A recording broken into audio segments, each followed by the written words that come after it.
Hey everyone, welcome to the Chasing Ebenezer Show.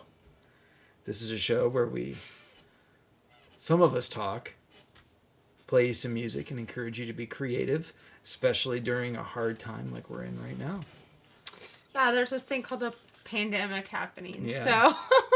So, we love you. Thanks for watching, and we do hope we can just help give you creative ideas to keep you encouraged and all during this time. So we just want to say thank you to all our patrons. Yep. We've gotten some new ones this past month, which is know. pretty This amazing is so awesome. during this time especially. Yeah. So our most recent patron is Dale Downhauer, who he is awesome amazing. Guy. He is such a supporter of Portland musicians and is a frontline person as well. So thank you to Dale. We so appreciate you. So yes. And by the way, in case you haven't watched the show, I'm Benjamin and this is Heidi. Oh yeah. Details, introducing ourselves. I'm sorry, I forgot that. It was actually me.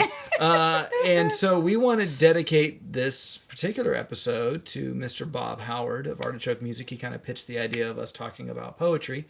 And Artichoke Music, if you're in the Portland area and have never been, when this is over. Yeah, once they open up. When they open back up, you should go and just buy an instrument, go to a show. They are so supportive of local musicians, and it really is a family. I think they're doing online workshops right now, so check really them cool. out. Check that out. Yeah, so we just love them. Yeah, so Bob really pitched us this idea. So. Yeah, so we're going to go at it from a little bit of a different angle. We're going to talk about poetry from the perspective of grief. Because I feel like every day that we're going through this situation, there's new things that we're having to grieve and just loss. And so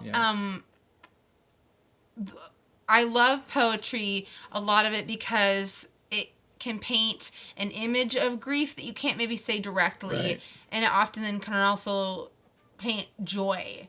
And so sometimes there's poems that just do that, and we can see it, we can feel it, hear it differently than if someone just says, I'm really down.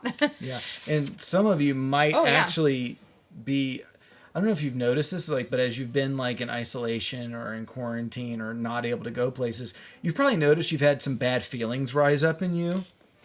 And what? Not know what. Are you talking about me? Well, maybe a little. And not know what to do with them. Poetry is a great way to go through those things. So that's going to actually be your prompt today, is to either to read and or write a poem or poetry that has both grief and then joy. That way you're not just leaving it. So we're going to talk some more, but that's your prompt. We're giving it to you at the beginning. I know. Because I'm completely disorganized. It's all good. So I'm gonna read a poem that I wrote about this, and this is called Our Pandemic. I'm not a great reader, but I think. Do you want to read it? I think it should be. Okay. The writer should read it. That's my opinion. Okay. Don't listen, but listen. Our Pandemic. One winter ends, a second begins. No blizzards, no snowstorms, no icy streets, and yet a freeze descends. We are the avalanched. The human heart shudders. The elements feign ignorance. Cherry blossoms burst as front doors lock. Hawks spread wings over ghostly city streets. Discontent travels through boarded-up restaurants and empty school halls, and yet the light billows. Sunshine peeks through curtains and whispers notes of spring. Whether it dawns with fanfare or kisses us like dew, the thaw will surely come. Our steadfast act is to love, to pray and wait, and love and pray and wait. So that's what I wrote to kind of just process through how I was feeling. That was a couple weeks ago, actually, so, I have to say, and lots changed. I have to say something, though. I read that. Tell me. And hearing you read it, I've experienced it in a completely different way. Why? There's something about hearing someone speak it that's just, wow, it is really powerful. Thank you. So. I guess I'll marry you. I guess I'll stay married to you. So that's just my imagery. I hope was helpful in processing through it, but still hopeful. Yeah. Who else do you like? Who writes the poems? Well, man, I love all kinds of poems. When it comes to, I think when it comes to dark stuff, Edgar Allan Poe, he's classic. We actually did a songwriting clinic that you can still watch. That you can still watch if you go to the Chasing Ebenezer Facebook page. You can find it. And we used the Raven as a prompt for us trying to write a song. And what I like about Edgar Allan Poe is that he can talk about very disturbing things in a way that's still kind of beautiful, haunting, but beautiful. And so I really like Edgar Allan Poe. We have a couple recommendations here. One of my other ones is Emily Dickinson. She also is able to write about depressing stuff and have it still be really beautiful. Langston Hughes. Oh, man. Yeah. Whew. And then the Psalms are often laments, grief, but oftentimes they start really down, but then there's hope. So they work. Just a few examples. Yeah, which is beautiful. And if you're looking for one that's just joy and a pick-me-up, William Blake.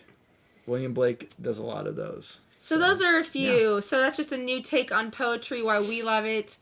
And share with us either poems that you love, or if you're writing one, please do. And by the way, I also have been doing a little bit of painting, so that's something else I've been doing. So share with us what you're creating. Red doors mean sanctuary, and so I'm trying to find some peace behind my door here.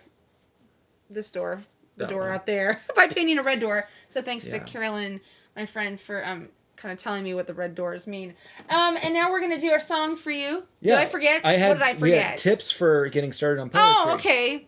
So this finger is not a correction. It's just, there's more to say. Hopefully our memory card doesn't run out. We got this. So I'm just going to give a couple things, because for getting started writing poetry, that could be really daunting. Some of you, like me, don't like rhymey poems. I don't particularly connect with that. So I want to relieve the pressure off of you. It doesn't have to rhyme. But if you like rhymey poems, they can totally rhyme. If you like to rhyme, then do it all the time. Nice. So that's one thing. And the other thing is just start. Get something down on paper, and it may not be something you even share with anybody, but it's a way for you getting your stuff out. And then if you really like what you have, if you find some lines, then edit it and then kind of refine it and reshape it. You made me edit this like so many times. I got so frustrated. And you did a great job. So, anyway, sorry. No, I just got disorganized and out of order. So now we're going to do our song for you. Now. It is Easter weekend, so I just want to bless you. Happy Easter. And we're going to sing a spiritual. We're going to sing Swing Low, Sweet Chariot. And we, this song specifically, we just want to remember our frontliners, especially our doctors, nurses, CNAs, all those folks. So just happy Easter. Jesus is risen. Yep. We have hope in him, and we have hope that that we're going to come out on the other side closer to each other, and we love you. So sing along with us, Swing Low, Sweet Chariot. That's right. Happy creating. We'll see you next week. Bye. Bye.